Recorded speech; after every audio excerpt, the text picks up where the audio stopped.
Сәлеметсіздер ме? Біз бомберді тоқуды ары қарай жалғастырамыз. Бұл бөлімде біз екі жеңін және астыңғы жағындағы резинкасын тоқып үйренетін боламыз.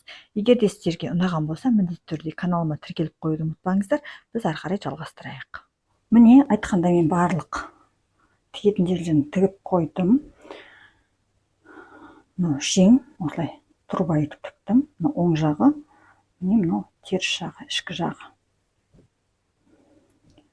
Одан кейін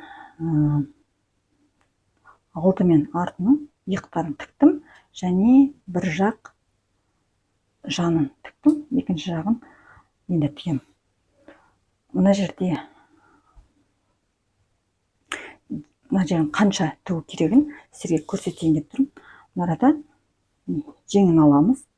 Жеңінде біз мына жерде екі толық мотив бар. Одан кейін бір мотивтің яғни жартысы бүктелген ғой. Онда 5 мотив, сонда біреу бүктелген. Осыны былай келтіреміз. Мына арада бізде толық екі мотив тұр. Сол екі мотивқа мына екі мотивті бірдей келтіреміз осылай. Бірдей болу керек. Тіккен кезде мына жерлері сәйкес болу керек.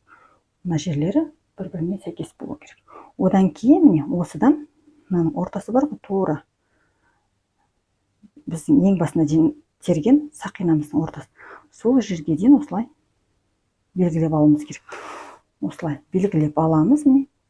Одан кейін мына жағын тігіп тастаймыз. Яғни тіккенде мен сіздерге көрсеткен жоқпын. Оны дәл мотивтарды бір-біріне тіккен сияқты бұл бұйымды бір-біріне құрастырған кезде дәл солай тігетін боламыз. Яғни мына шетіндегі өрімдерді бір-біріне ала отырып солай тігетін боламыз. Міне мына жағын мен солай алып тігіп қойдым. Енді бізде алдыңғы жағын, артын осы жан тігісін тігуіміз қажет. Одан кейін мына жеңін дәл келтіре отырып, яғни мына үстіндегі иық тігісін мына жеңнің тігісіне былай келтіріп, әрбір мотивтардың бір-біріне келіскен жерін келтіріп, осылай жеңді де айландыра тігіп шығамыз. Енді бізде сол жалпы жинау ғана қалды. Мынау бізде оң жағы әдемі, ал мынау бізде қазір теріс жағы. Осылай теріс жағын бір-біріне, оң жағын бір-біріне беттестіріп, осы теріс жағынан тігетін боламыз. Енді қазір мен мына жан тігісін тігемін. Одан кейін екі жеңді осы екі жағына тігемін. Содан кейін сіздермен қайта жолығатын боламыз. Мен бомберді барлығын жеңдерін, иықтарын барлығын тігіп алдым. Осының алдында айтқандай, мына жері ойығы кішкентай болып тұрған сияқты. Сол себепті мына үшбұрышты алып, мына төртбұрышты алып, осы жерге мына үшбұрышты тігемін деп ойлап отырмын. Одан кейін ұзындығын қарайтын болсақ, қараңыздар, қысқарақ сияқты. Сол себепті мынаның бомбердің астыңғы жағына тағы бір қатар мынандайдан тоқып, бір қатар жалғап жіберетін ойым бар. Жеңіне келетін болсақ, бұлай осы бет қалдыра берем. Одан кейін мында резинка болады, біраз ұзарады. Осының алдында айтқандай, мына жерде мен өзгеріс енгізетін болдым. Яғни мына үшбұрышты мына араға қоямын. Сонда мына екі төртбұрышты алып тастаймын. Одан кейін астыңғы жағына жалғаймын дедім. Тағы да мына бір қатар. Сонда маған енді тағы да 8 шаршы тоқуым қажет. Өйткені мұндағы алдындағы екі шаршы мұнда кетеді. Одан кейін артқы жағында менде 6, сонда мына екі жағы бар. Сонда маған енді 8 шаршы тоқимын, және екі мынандай жарты шаршы тоқуым керек болады. Сол, онда соның барлығын жасап, одан кейін бір ұзын жолақ етіп, мынаның астыңғы жағына жалғайтын боламын. Сосын мына араны да өзгертіп, содан кейін сіздермен қайта жолығамын. Өзгертуден кейін бомберіміз осындай болып тұр, міне жағасы. Енді бізге мына алдын, астыңғы жағын және осы жағасын барлығын мен яғни накидсіз бағаншамен былай жүргізіп тоқып шығатын боламын. Яғни бұл торлау әдісі болып келеді. Соны жасап шығамын. Бір бұрышынан бастап жібімізді аламыз. Осы ілгек бізімізді аламыз да осы жерден бастаймыз. Яғни ең бұрышынан бастасақ та болады.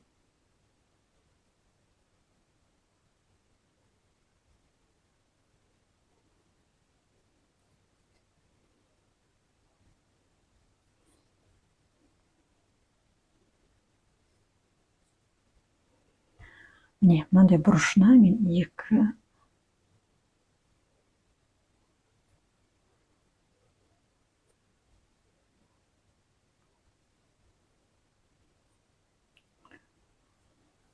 осылай не болмаса бір накидті бағаншада жетеді. Ары қарай әрбір өрімнің астына осылай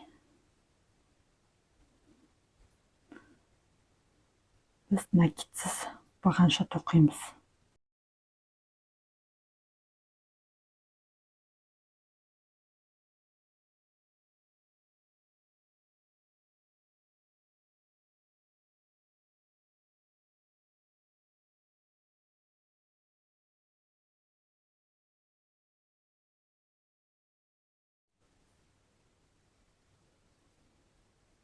Енді мұнда қарайсыздар қалай сіздерге ыңғайлы. Мұнда екеу не үшеуден. Мұнда екеуден қараңыздар, жақсы болып тұрады екен. Үшеуден кішкене үлкен сияқты. Сондықтан екеуден жасай берем ары қарай. Осыдан былай жүреміз. Жаға жағын барлығын әрлеп шығамын. Мына жерін, одан кейін астыңғы артқы жағын осылай келіп, қайтадан осы басталған жерден тоқтайтын боламын. Міне мен барлығын әрлеп алдым. Яғни мойын жағын, астыңғы жағын, міне жеңін барлығын осылай өңдеп алдым. Өйткені бұл бізге одан кейін резинкаға ілмектеген кезде оңай болу үшін. Енді бізге ары қарай тоқу керек. Бірінші екі жақ жеңінің астындағы резинкасын тоқимыз. Одан кейін астыңғы жағына резинка тоқитын боламыз. Олай болса, ең бірінші мына жеңнен бастап терейік. Жіп, білесіздер, бір қабаттап тоққан болатымын. Бірақ та қазір мынаның өзі өте ауыр болып тұр, 500 граммдай. Өйткені мынандайдан 5 орам жіп кетті, және тағы бір жіп алуға тура келді. Сосын ойлап тұрмын, енді мынаның өзі жіңішке болар. Сол себепті жанына осыған ұқсас түстегі жіп қосамын. Кішкене мына қалың екі қабат тоқиын десем, ол өте жуан болып кететін сияқты. Сондықтан жанына басқа осындай түстес жіп қосатын боламын.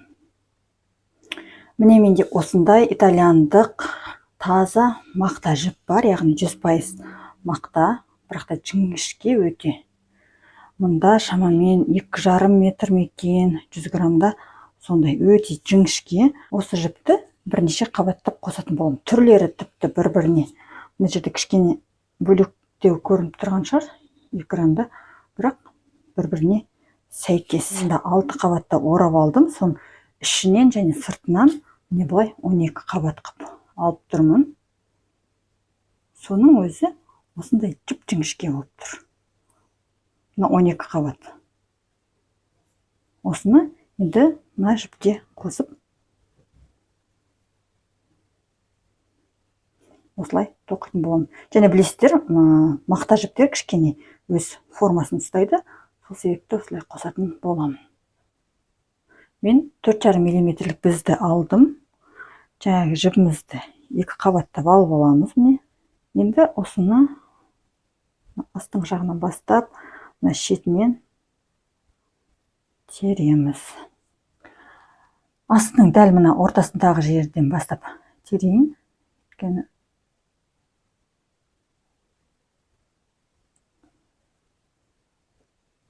Қатардың басы осы жер болатындай.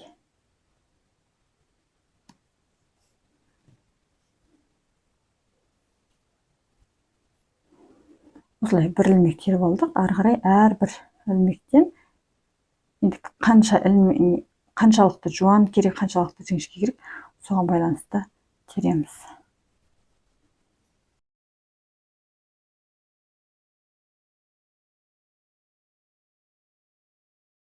Орталар жиі жерден бір ілмек қалдырып отырамыз. Мен солай жасаймын. Ал егер де аралары алшақ болса, онда әрбір ілмектен алатын боламыз. Осылай бізге ілмектер санын теріп аламыз. Ілмектер саны 2-ге бөліну керек, өйткені біз резинка тоқитын боламыз. Айналдыра, енді өзіме қажетті ілмектер санын теріп аламын. Ілмектер санын теріп алдым. Менде ол 46 ілмек болды. Енді осыны тоқып көрейік. Бір оң ілмек.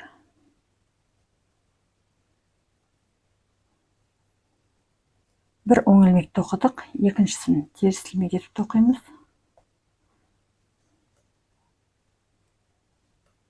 Оң, теріс, оң, теріс. Енді осылай өзімізге қажетті биіктікке дейін біз резинканы тоқимыз. Одан кейін істермен қайта жолығатын боламын. Яғни бұның еш қиындығы жоқ деп ойлаймын. Осылай бір оң, бір теріс резинкамен тоқимыз. Резинканы осылай тоқыдым. Менде 20 қатар 7 сантиметр болды. Енді бізге осы резинканы жабу керек. Бірінші менде оң ілмек тұр. Соны былай аламыз. Одан кейін екіншісі менде теріс ілмек тұр. Бірінші оң ілмекті алды, екінші теріс ілмек тұр. Теріс ілмекке былай жіпті іліп аламыз да, теріс ілмекті тоқимыз. Одан кейін жаңағы іліп алған жібімізді соның үстінен өткіземіз.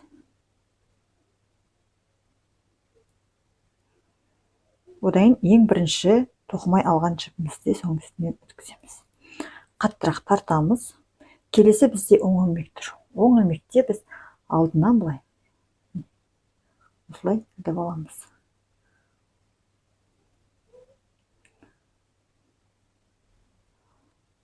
Іліп алған үстіне өткіземіз. Одан кейін жіпті де соның үстінен өткіземіз. Ары қарай жалғастырамыз. Келесі бізде теріс ілмек, артынан алдағы қарай аламыз да теріс ілмекті тоқимыз. Осы жіпті үстінен өткіземіз. Және оның алдындағы жіпті де өткіземіз. Осылай біз бүкіл ілмектерді жауып шығамыз. Дәл осындай етіп екінші жағын тоқимын. Одан кейін барып біз мына астыңғы жағынан ілмектерді теріп алып, дәл осылай резинка тоқып шығуымыз керек. Оны да жасайтын боламыз. Қазірше біз мынаны жеңді аяқтаймыз, екінші жақ жеңін тоқимыз. Одан кейін астыңғы жағына көшетін боламыз. Екі жеңін тоқып аяқтадым. Енді дәл солай біз астыңғы жағынан да резинка тоқуымыз қажет. Астыңғы жағынан ілмектерді тергенде мұнда әрбір осының алдында тоққан, әрбір осы тұрған ілмектердің әрбіреуінен алатын боламыз. Ортасында ілмек қалдырмай, барлық ілмектен теріп алатын боламыз. Енді ең бұрышынан бастап ілмектерді теріп бастаймыз.